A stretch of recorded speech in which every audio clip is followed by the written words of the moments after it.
All right, so our task today is that we're going to be talking about Friedrich Nietzsche. This is going to be part one of at least a two-part lecture. And today we are really going to be working on a lot of biographical stuff. So this is kind of the easy bit. And then next week we're going to be getting into a little bit more of Nietzsche's work and some of the things that he believed. And we're going to do that in a little bit of an interesting way, but we're going to kind of talk about his end first. So on January 3rd, 1889 in Turin, Italy, Friedrich Nietzsche collapsed after coming to the aid of a beaten horse. So as the story goes, he was out and about, and he saw a man mercilessly beating his horse, and he ran to the aid of the horse, and he threw his arms around the horse's neck, and he collapsed. And it was about 10 years later that he finally died after slipping into deep insanity and never recovering. And so he died some 11 years later under the care of his sister, whom you shall soon meet, and his mother. Now, this thing about the horse is interesting only because it doesn't really show up in many, if at all, of the eyewitness accounts of who Friedrich Nietzsche was and his end-of-life story and what was going on with him. Friedrich Nietzsche, as you shall learn, was among the first to really challenge some of the deep-set issues that were part of European culture at the time. And as I have told you, and we will see, hopefully, you will see that he was asking the very same questions that Soren Kierkegaard was asking, but he was coming up with radically different answers. And we're also going to see that there were a few similarities in the backgrounds of these men, but they ended much different. Although they both died quite young, Friedrich Nietzsche died in complete insanity, going totally mad, and never coming back to wherever he came from. But this horse idea is kind of interesting. As I started looking into this, I found some interesting parallels. And it comes from Dostoevsky's Crime and Punishment. Fyodor Dostoevsky, whom many would consider part of the circle of existentialists. I believe you actually have some samples of his writing in your textbook. Has anybody ever read Crime and Punishment? No? I'm not surprised. Okay. I had to in grad school, so I've read it. It's actually a fascinating story. And one of the main characters is this guy, Raskolnikov, and he plans to commit murder because he can. So it's very similar, if you're at all familiar with Albert Camus and his story, The Stranger. We will be looking at Camus. Yes? Isn't that like the movie The Irrational Man? Like, isn't that yes. Like, okay. Yeah, it is. It is like the movie The Irrational Man with Joaquin Phoenix. Yeah. Yeah. It very much is. That is an existentialist movie altogether, because Joaquin Phoenix, his character, decides he wants to murder someone, although he has some reasons why this guy should die, which is not at all existential. Yeah. But then he's filled with this anxiety over what comes from it. That's a really good point, Kayla. Yeah. Crime and Punishment is about this guy, Raskolnikov, who plans to commit murder. Just because he can. He wants to murder this old woman. And before he does that, he has this dream about this horse being beaten to death. And it's really awful in the scene, in the book. It's very vivid. As Dostoevsky writes about this horse who's just old and can't carry loads any longer, can't pull what his master wants him to, and his master knows it. And the guy is just beating the horse, and he talks about how he's punching it in the eyes and in the muzzle, and other men are jumping into the cart that's already too heavy for this old horse to pull, and they're just beating the horse to death. And so in his dream, he runs over and he embraces the horse as it's dying, as it's lying there in pain and letting out its death rails and moans, and he's kissing it about the eyes. This is all in the book. I'm not making it up. And the horse dies. And then he wakes up and he thinks, who was I in that dream? Am I the horse? Am I the man? And he follows through on what he has decided, except for it's worse than what he planned, and goes through the rest of the book in immense guilt. I won't tell you how it ends. Not that any of you are going to run right out and buy it, but still, I'm not going to ruin it for you.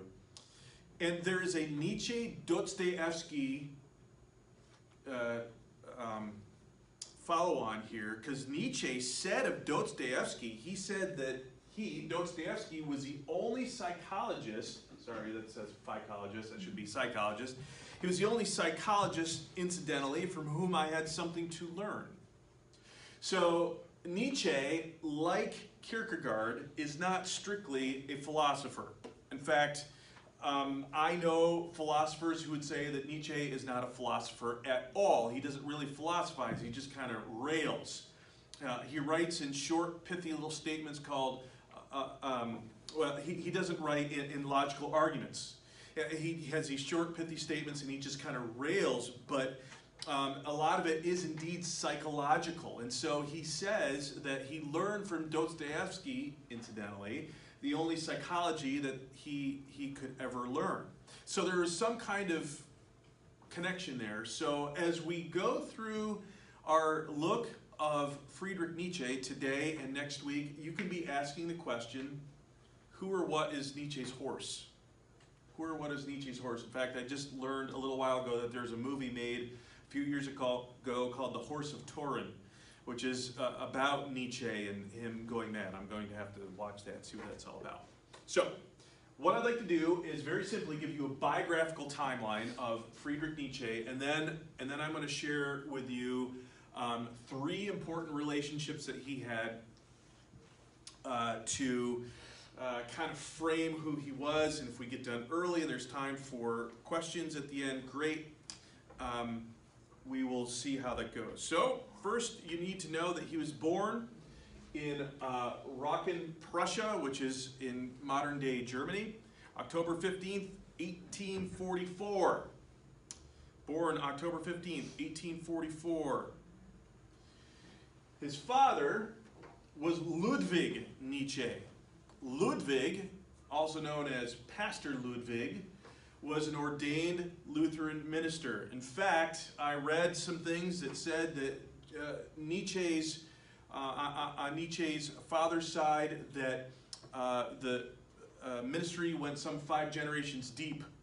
So he came from a long line of pastors. But his father died in 1849. He was born in 1844. His father died in 1849. Mind you, after he went mad the year before. And he was diagnosed as having something called soft brain. And after his death, they did an examination of his brain, removed his skull, and did find out that he had this thing going on called soft brain. I don't know what the modern equivalent is, but he did have some kind of physiological degenerative disease that caused him to go insane. And then he died in 1849. So if we're going to make a comparison with Søren Kierkegaard, as I want to do over and over again, because again, if you have not heard me say it plenty of times already, I will say it once more, they're both asking the same questions, but they're coming from radically different positions. Søren Kierkegaard suffered immensely in his life. Remember, his mother died when he was young, and all but one sibling preceded he and his father in death. Remember that? So he was a guy who was deeply troubled. He was a guy who had a life of pain. Friedrich Nietzsche is really no different. His father died in 1849. And then his mother, Franziska Nietzsche, moved the family to Naumburg, Germany in 1850, where he was raised, where he lived, spent his childhood, where he grew up. So that's where she took them. Now, interestingly, that also Nietzsche had siblings who died. preceded him in death, so he was left with one sister. In fact, the household in which he lived in Naumburg was all women. Now, if you think on my part that's some kind of misogynistic or sexist statement, you are incorrect, but I have news for you. Nietzsche was both. And so in his household, he had his mother, Franziska, his sister, Elizabeth, whom you shall meet in a little more detail later on, his paternal grandmother, and two paternal aunts who never married. And one thing that Nietzsche said about the death of his father is that he mourned his father. In fact, he wrote about that, and he talks about the morning that he learned that his father died, and he said he woke up to a house full of terror and pain and crying, and his mother was screaming because his father had died. And at a young, tender age of 5, he knew enough to understand what death was, but didn't really understand everything that meant, as any 5-year-old would have a hard time processing that kind of information. And he said he mourned the death, and he would dream about it. He would dream about his father being buried and kind of coming alive again and coming to the house and bringing someone with him back to the grave to be buried. And he would talk about that. And later on, he would kind of talk about how his father had a weak life force. His father had a weak life force. He loved his father. He mourned the death of his father.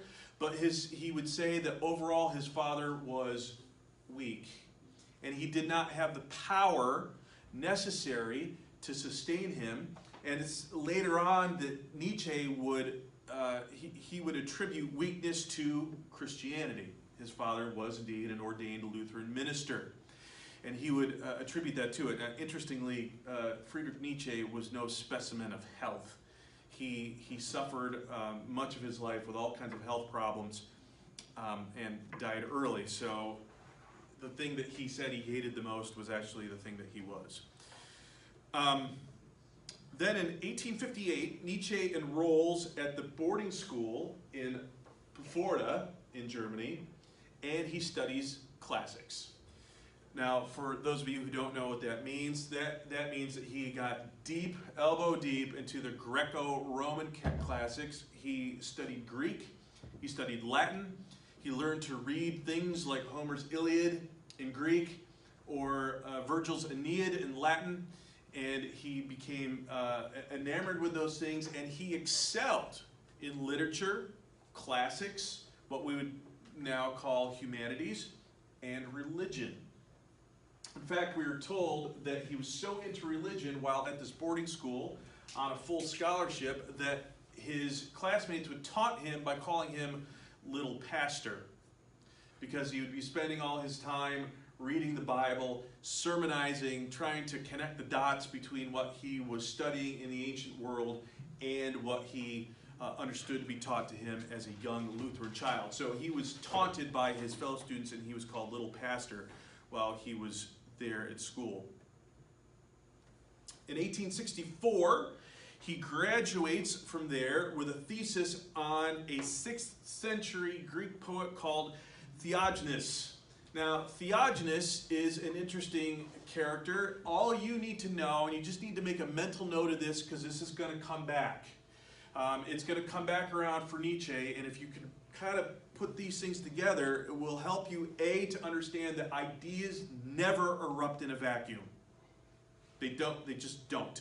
That they come from somewhere, and it will help you understand Nietzsche and what he really becomes interested in as we talk more in depth about his work next week. But this guy, Theognis, that he writes his thesis on, again, was a 6th century Greek poet who was consumed with the ideas of good and evil.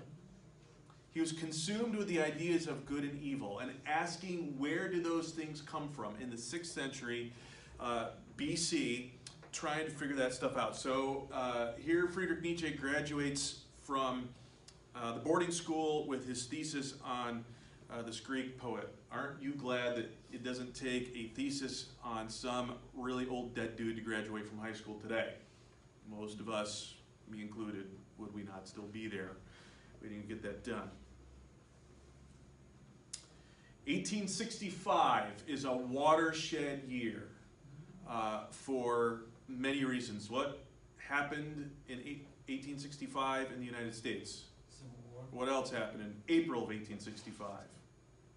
Civil War's over? Maybe the result of the Civil War? Well, yeah, for one person in particular. By Lincoln, right? Lincoln was assassinated, right? So that was a huge, that was the end of a watershed event at large in the United States, right? Civil War. Friedrich Nietzsche there's a personal watershed moment for him, and if he just kept it to himself, you never would have known about it, but this is why you know the name Friedrich Nietzsche. It is in 1865 that he renounces Christianity while a student at Leipzig. So he is now a university student, having graduated, done really well. He has made a name for himself studying the classics, and in 1865 he has moved on to the University of Leipzig. He has followed one of his favorite professors there, and he has renounced Christianity. And again, this doesn't happen in a vacuum. I'm going to tell you why he did that, or at least try to come up with some reasons.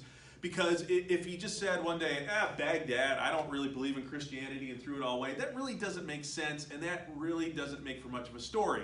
We all know boneheads that just randomly choose to believe or not believe stuff because that's what their friends on Facebook do. That's stupid.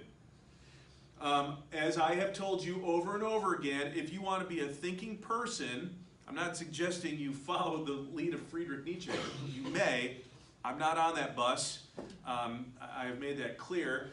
But I suggest that you be like Nietzsche or be like Kierkegaard in the sense that you regularly climb down the chain of what you believe to see to whom or to what it is anchored.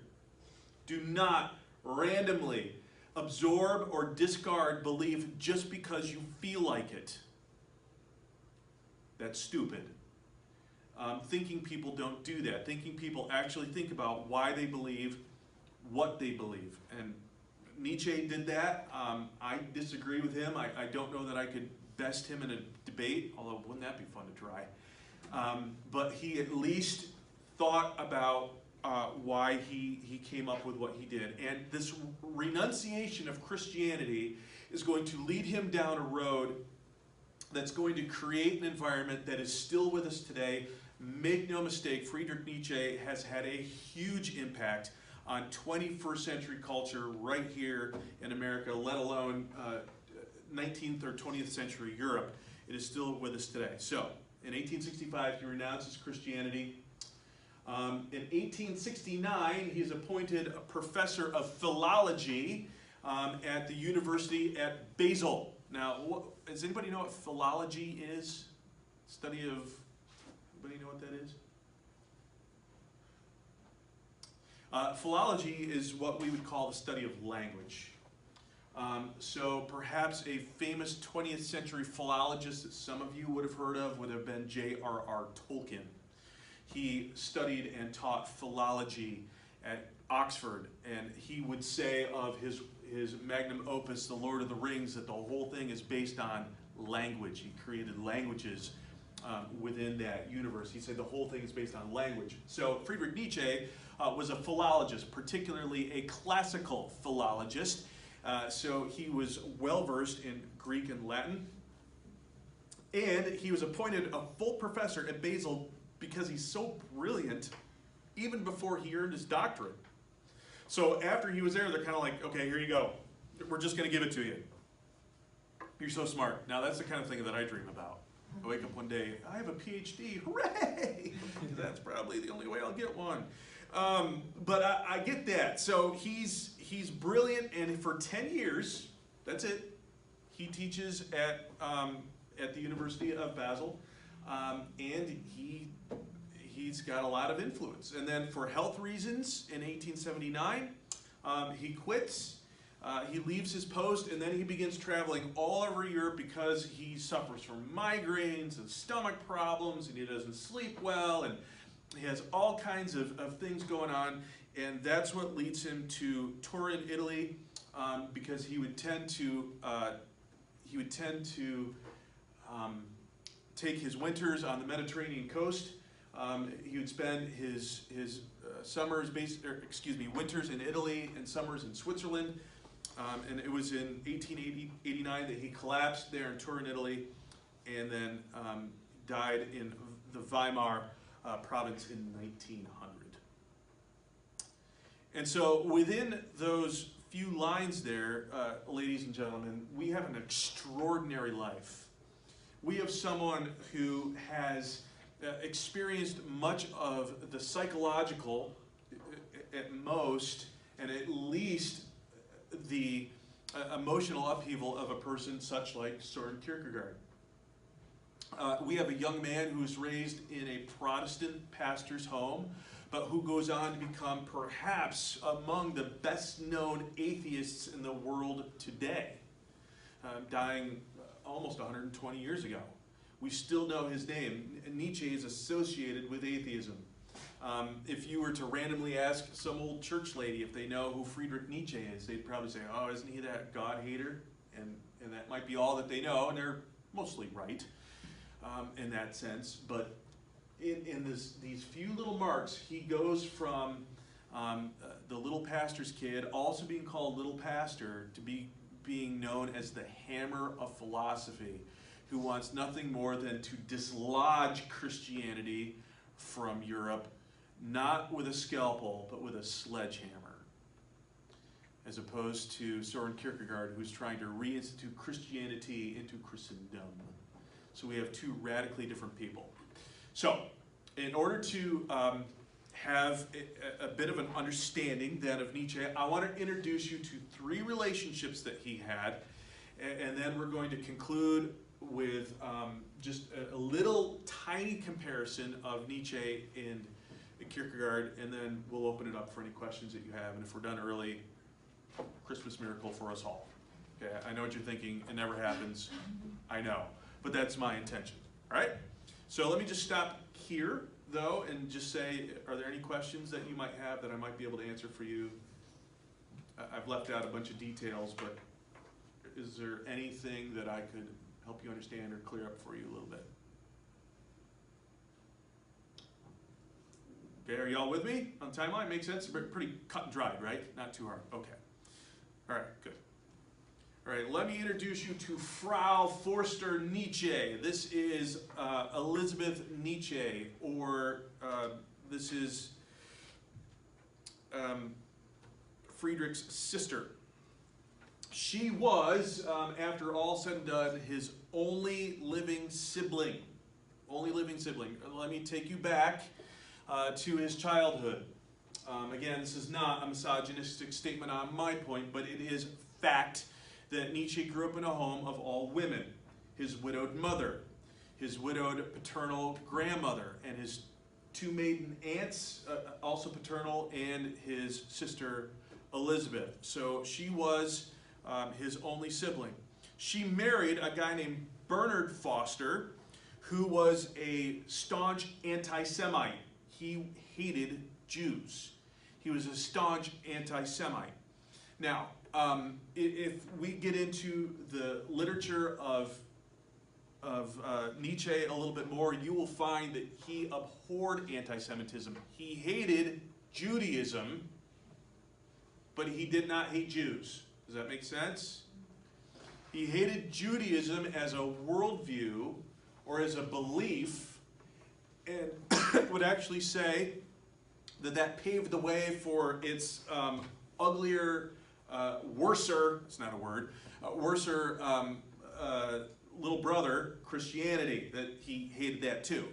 But he hated Judaism. He did not hate Jews. He was not an anti-Semite. His brother-in-law, old Bernard, was, and she married him under a regime in Germany of growing nationalism. They were part of planting a German or Teutonic colony in Paraguay.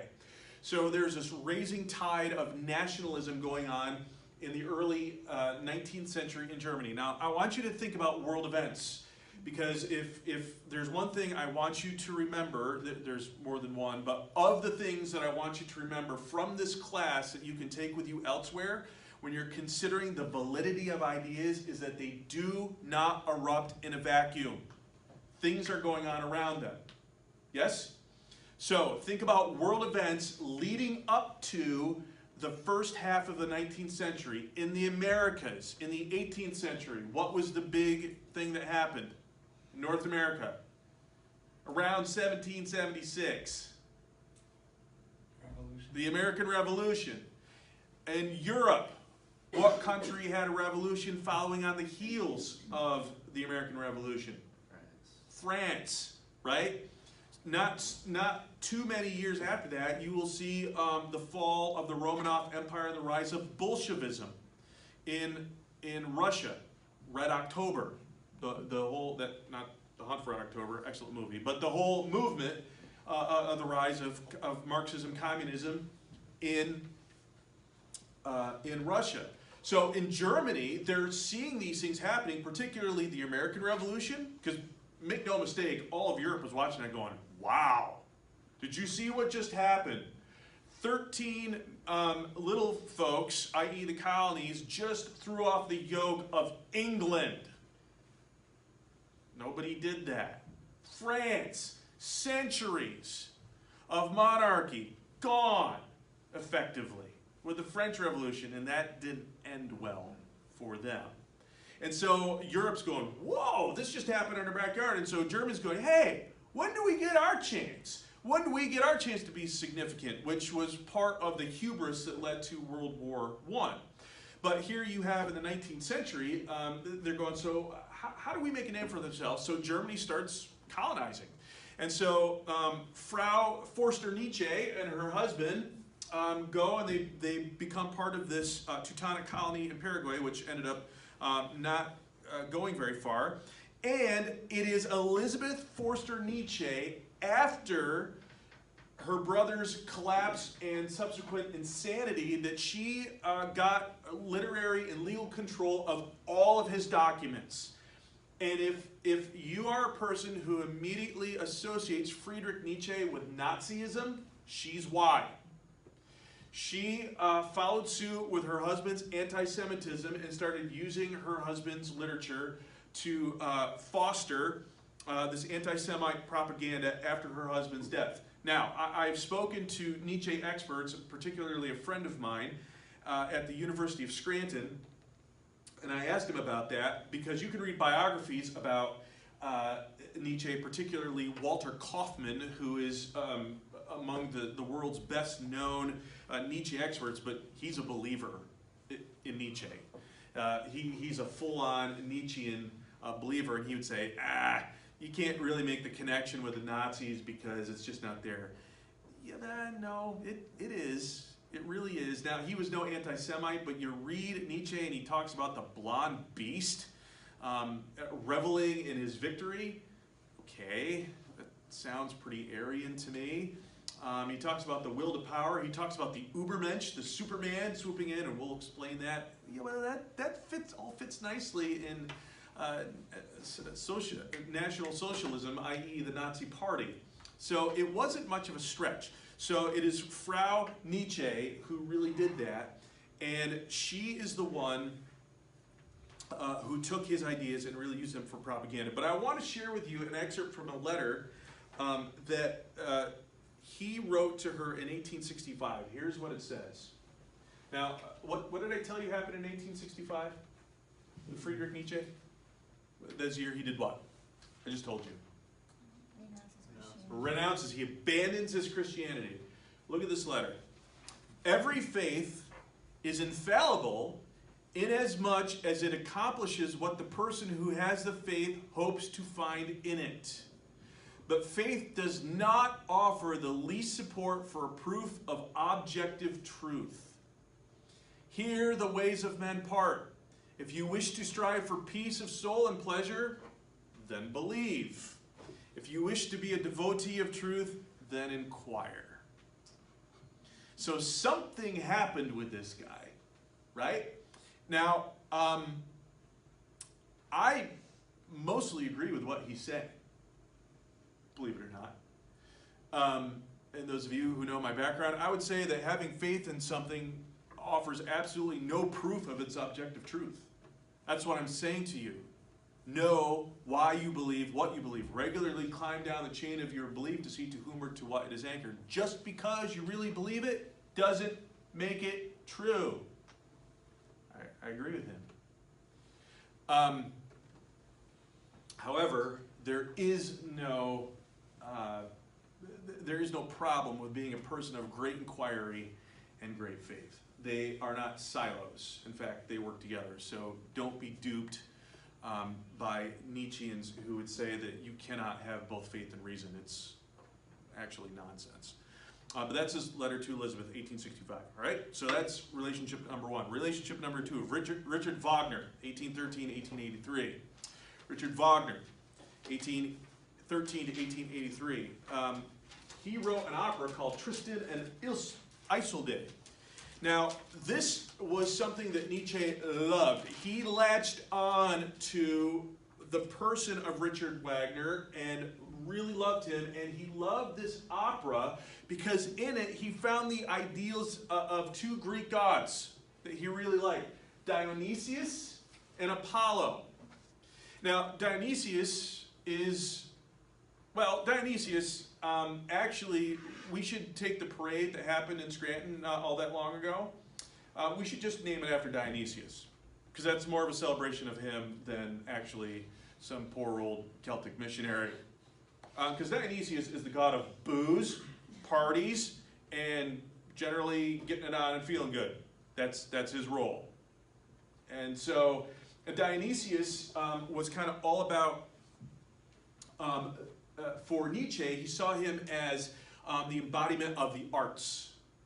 Whereas Apollo, for Nietzsche, was about word and deed and kind of being reasonable. And he saw in this opera this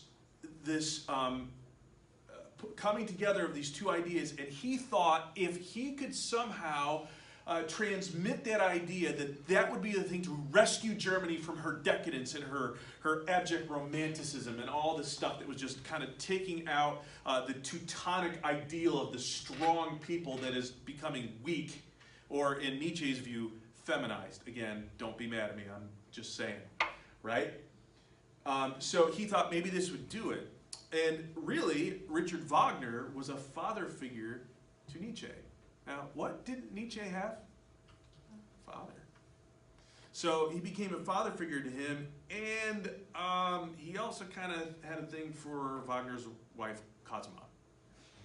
So he writes about her, sent her notes in his delirium after his collapse. So, yeah, I mean, he had stuff going on. And so there was this great friendship with Wagner and Nietzsche. In fact, one of his early books was basically a celebration of this opera. But then they had a falling out because in Nietzsche's opinion, Wagner became three things that he couldn't stand: Christian, nationalist, and anti-Semitic. He couldn't deal with that. And what some scholars think was the thing that pushed him over the edge, and whether they're right or not, I'm not entirely sure, you can decide for yourselves, was his opera Parsifal. Now, again, how many of you have read Ready Player One? What? Nobody in this room has read that novel? Or are you going to go see the movie?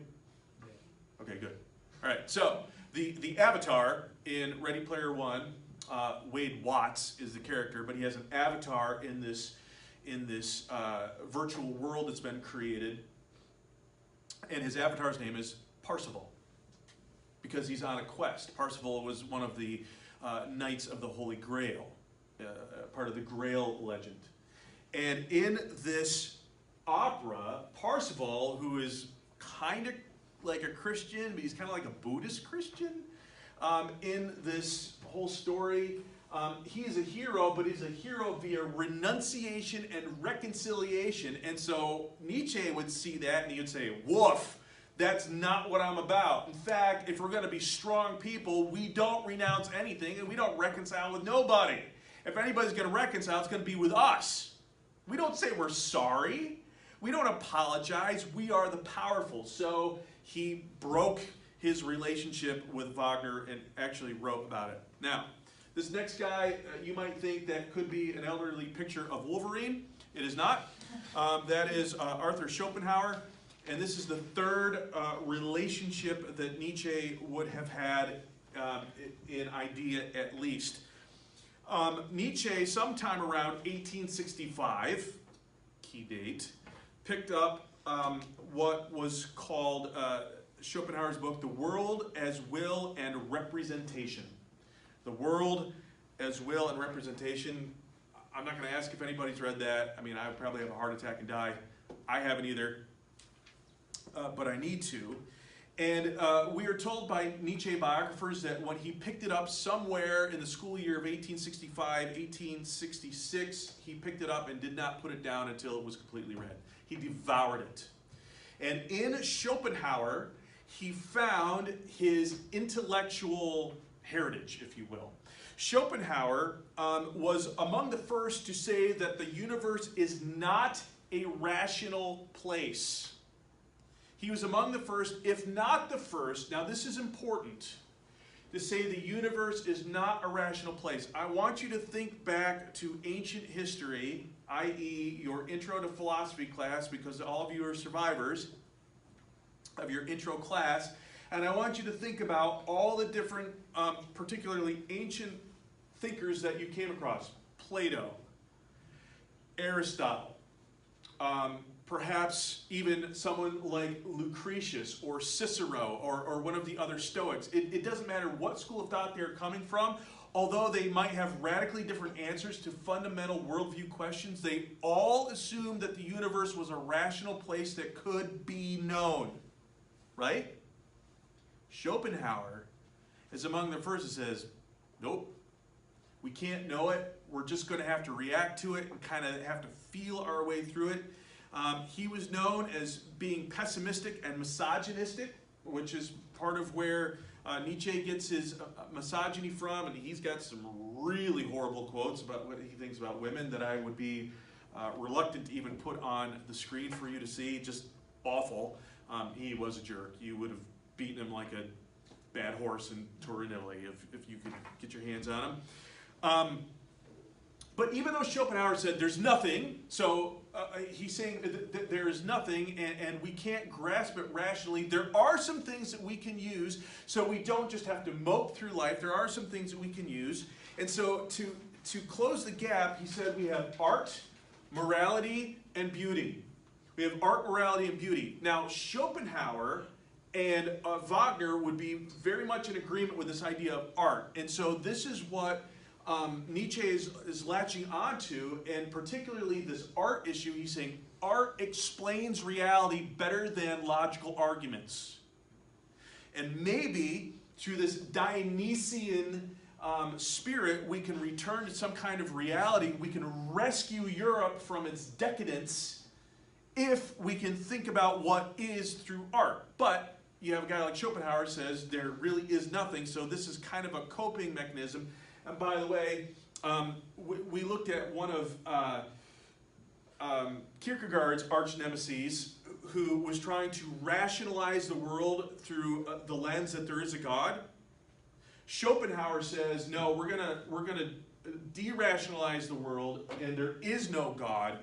So we're going to have to fill the gap with something. And his gap is filled with art, morality, and existence. And not surprisingly, he is a father figure for Friedrich Nietzsche. Now, I want to put these two men side by side, and then I got one last question for you, and it's a bit rhetorical, and I hope, I have some hope that you'll actually think about it between now and our next meeting next week. Same question, different answer. Kierkegaard set out to redeem culture by a radical return to Christianity. Remember that? Remember that? We talked about how Kierkegaard wanted to infuse Christendom with Christianity, and he wanted to bring the passion back to what he considered a solidified, institutionalized religion, and say, look, we got to have some heart. It's not enough to have just the mind, the rational, to have the Friedrich Hegel view of reality, but we need to have the heart. And he wanted to remind Europeans who identified as Christians, it's going to be hard. And there are plenty of biblical passages that would agree with him on that. But he said, if we're going to redeem culture that he saw falling apart, where he had the popular press thinking for them, the state church believing for them, and guys like Friedrich Hegel who made things all neat and even. No, we got to return to the passion. So let's go back to early Christianity. That would have been Kierkegaard's solution. Nietzsche would say, let's redeem culture by returning to the pre-Socratic Greeks. Dionysius, Apollo. Socrates was okay. Plato, right out. Because Plato took all the wild and wonderful about life, and he systematized everything with his forms and shadows and all that kind of stuff.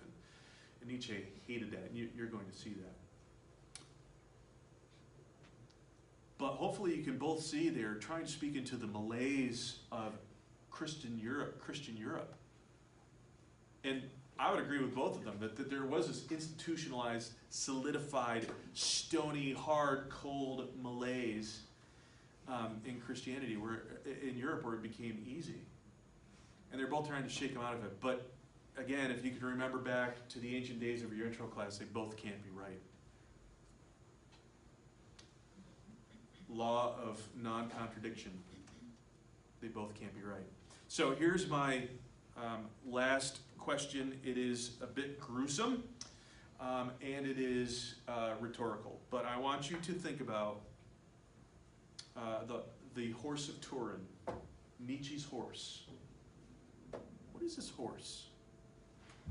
Remember the story. He sees a guy beating a horse because it's not doing what it's supposed to do, whether because it was too old or infirmed or just stupid. Sometimes horses are just flat out dumb. But for whatever reason, the guy's beating a horse, and Nietzsche flings his arms around the beast to comfort it. Before he goes mad, it is that day that begins the definitive mark of his insanity. What is it he's trying to embrace? Something that he's rejected, the Christianity of his youth, something that he never even thought about, the rationality that he said isn't there, the romanticism of Europe, an actual set of good and evil that he said we must live beyond. But what is Nietzsche's horse? What is he embracing before he goes mad? Jill? Human faith. Could be. It could be. At the very end, it could be human faith, which he would say over and over and over again in multiple writings, you're a moron if you have it. God. Maybe. The other thing that he says is dead because we just don't need it. Yeah, I was going to say compassion, because everywhere else, he would say that horse is useless and doesn't need to be. Yeah. Compassion is what weak people have, and he lists weak people as Catholics, women, and pastors. Those are the three kind of people that have compassion. So at the very end, maybe, I don't know, but it's interesting to think about. So we're going to explore Nietzsche's horse a little bit. On Monday, we're going to come back to this, and we're going to get in deep. I have pages of notes to work through. I don't know what I'm not going to tell you. And then we're going to deal with our reading, because this guy's really important. All right, any general questions, comments, or snide remarks before we are done for the day? You get it? Yeah. You know how Kierkegaard says you have to have an either or choice? I'm sorry? Like, he says you have to have an either or. Kierkegaard says you must have an either or, yes. Does he have that happens in Nietzsche?